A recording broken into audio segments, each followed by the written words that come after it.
First, want to hear what the former president told them about his vice president's refusal to overturn the election. Had Mike Pence had the courage to send it back to the legislatures, you would have had a different outcome, in my opinion. Is that what you told him to do, the vice president? I didn't tell him to do anything. What did you want him to do? I thought that the election was rigged. I think that when you have more votes than you had voters, I think that the Vice President of the United States must protect the Constitution of the United States, right? And it says very, very clearly, protect the Constitution of the United States. I don't believe he's just supposed to be a statue who gets these votes from the states and immediately hands them over.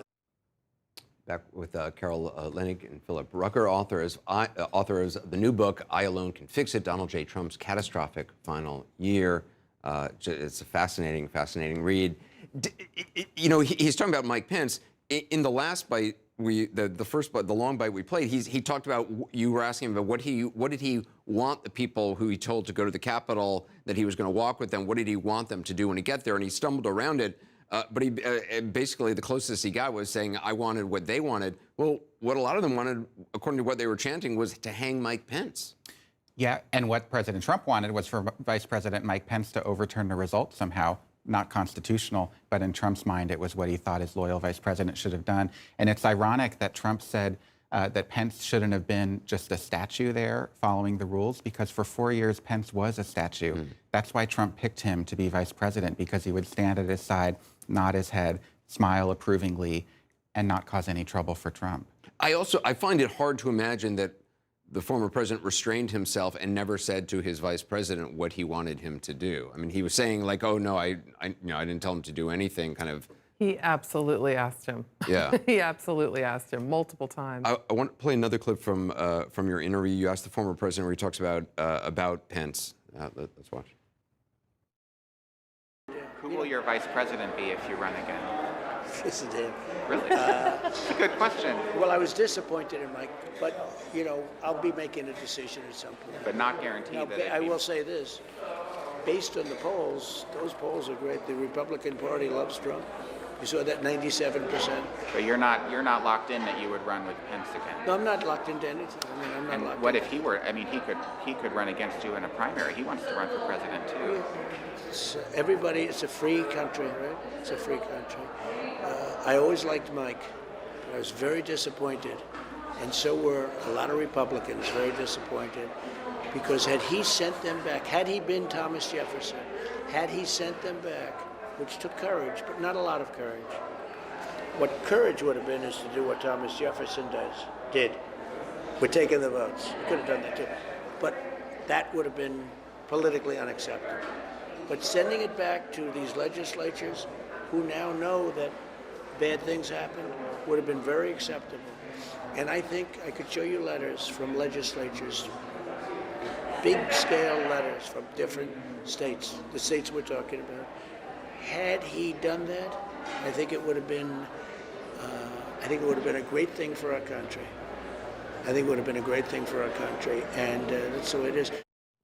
I'm not sure what big scale letters are, but the idea that he is still spreading these lies and believing these lies and propagating these lies is, I mean, it's extraordinary, and really kind of not criminal, but just outrageous, given that this was actually a remarkable election, and Americans should be praised, Republicans and Democrats, for, in the midst of a deadly pandemic, coming out in overwhelming numbers at risk to themselves, and, you know, by a whole bunch of different ways that made it easier for them to vote, which is obviously something that Republicans are concerned about now.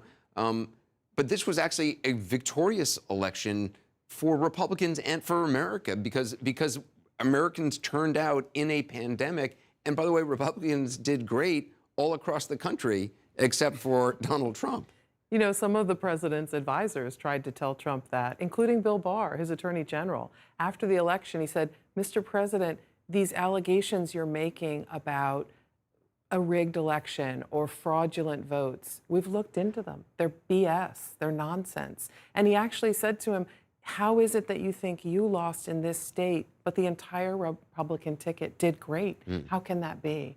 You know, I'm really amazed too about how much Donald Trump's inner narrative has hardened since the election.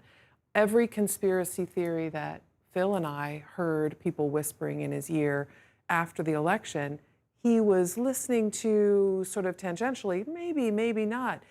Immediately after the election, he said to Kellyanne Conway, how could we have lost? How could we lose?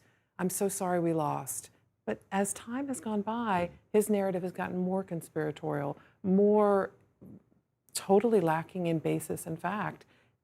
But he's spreading the word. And it's part of the reason he's And also, I mean, who's going to, contradict him at Mar-a-Lago? The beautician in the spa? I mean, there's not a lot of people around there of, weight who are going to stand up and say, Mr. President, that's not reality.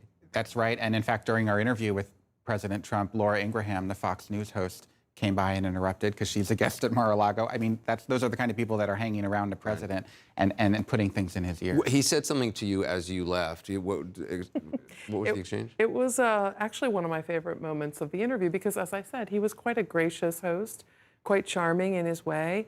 And he came over to check on us where we were seated for dinner on the patio. And Phil and I, mentioned to him that we might have some follow-up questions. And he said, absolutely, please come back. I would love it. It was an honor to do this. And we both remarked, you spent a lot of time with us, Mr. Trump. And that would, we promise not to use that much time if we come back again. And he said, it's a sickness, but I really enjoyed it. A sickness. It's a sickness, but I really enjoyed it. I find that fascinating.